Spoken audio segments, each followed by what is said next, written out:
Stonehenge. For centuries, historians and archaeologists have puzzled over the many mysteries of Stonehenge, a prehistoric monument that took an estimated 1,500 years to erect.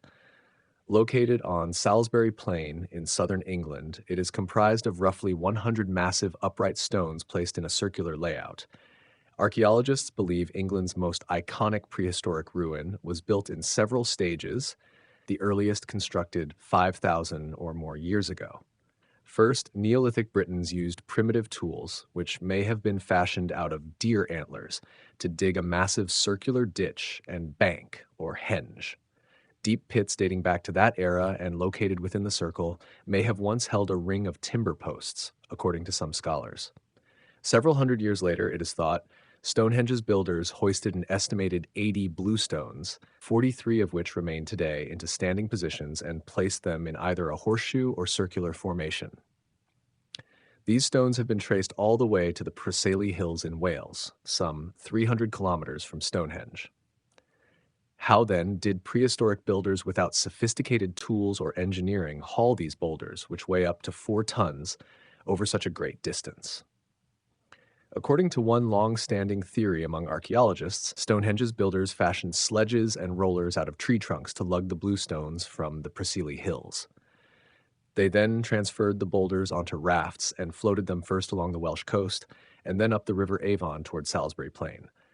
Alternatively, they may have towed each stone with a fleet of vessels. More recent archaeological hypotheses have them transporting the bluestones with supersized wicker baskets on a combination of ball bearings and long-grooved planks, hauled by oxen. As early as the 1970s, geologists have been adding their voices to the debate over how Stonehenge came into being.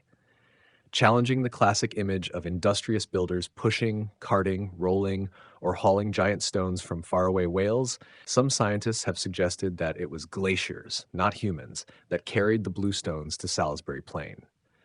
Most archaeologists have remained skeptical about this theory, however, wondering how the forces of nature could possibly have delivered the exact number of stones needed to complete the circle. Neolithic, the era also known as the New Stone Age, which began around 12,000 years ago and ended around 30,500 BCE. The third phase of construction took place around 2000 BCE. At this point, sandstone slabs, known as sarsens, were arranged into an outer crescent or ring. Some were assembled into the iconic three-piece structures called trilithons that stand tall in the center of Stonehenge. Some 50 of these stones are now visible on the site, which may once have contained many more. Radiocarbon dating has revealed that work continued at Stonehenge until roughly 1600 BCE, with the bluestones in particular being repositioned multiple times. But who were the builders of Stonehenge?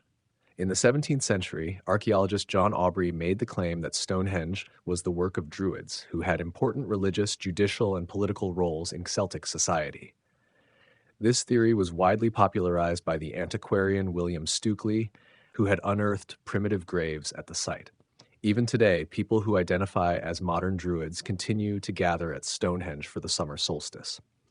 However, in the mid-20th century, radiocarbon dating demonstrated that Stonehenge stood more than 1,000 years before the Celts inhabited the region.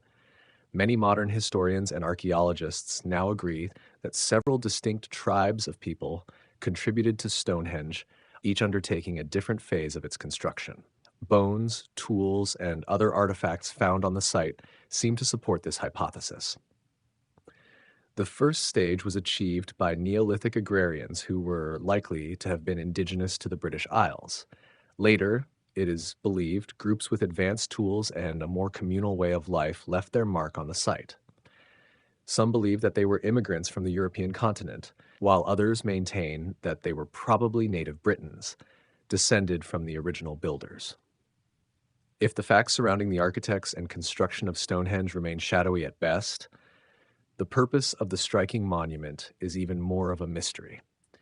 While there is consensus among the majority of modern scholars that Stonehenge once served the function of a burial ground, they have yet to determine what other purposes it had. In the 1960s, the astronomer Gerald Hawkins suggested that the cluster of megalithic stones operated as a form of calendar, with different points corresponding to astrological phenomena such as solstices, equinoxes, and eclipses occurring at different times of the year. While his theory has received a considerable amount of attention over the decades, critics maintain that Stonehenge's builders probably lacked the knowledge necessary to predict such events, or that England's dense cloud cover would have obscured their view of the skies. More recently, signs of illness and injury in the human remains unearthed at Stonehenge led a group of British archaeologists to speculate that it was considered a place of healing, perhaps because blue stones were thought to have curative powers. Celtic. The Celts were people who lived in Britain and Northwest Europe during the Iron Age from 600 BCE to 43 CE.